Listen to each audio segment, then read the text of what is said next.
Darren Beattie has thought a lot about what Elon Musk should do to save this nation's public discourse. He edits Revolver.news, and we're happy to have him join us tonight. Darren, thanks so much for coming on. What do you think Elon Musk will do? What should he do? Well, first of all, I think he needs to understand exactly what he's getting into. He's stepping into the war zone in a way that he might not even be able to imagine at this point. As you point out, the entire regime depends on holding a total monopoly over what Elon rightly calls the global public square.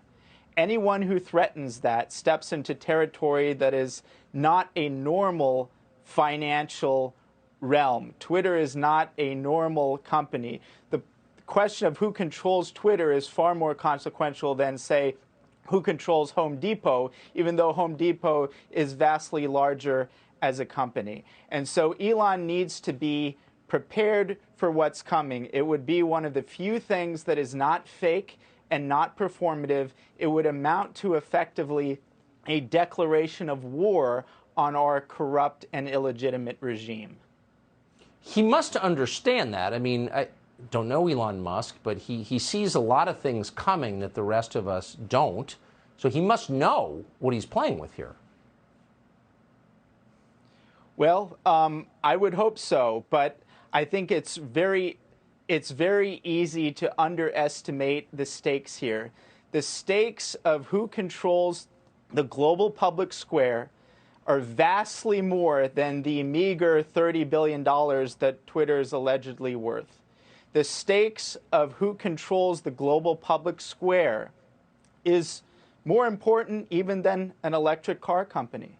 And in fact, I would say winning the political battle in the West is just as relevant to the future of human civilization than even space travel.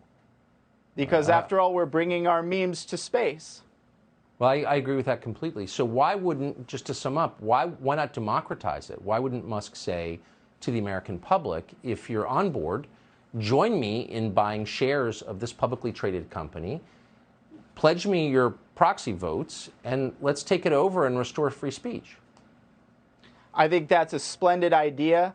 I imagine there are a variety of mechanisms, but it all cashes out to this: a declaration of war on the regime, and I really hope that Elon will go ahead with it, that he's not just another rich guy, that he's someone who wants to be a great man. And this is one of the few real steps that he can make, and he's one of the very few live players on this earth who's in a position to do it.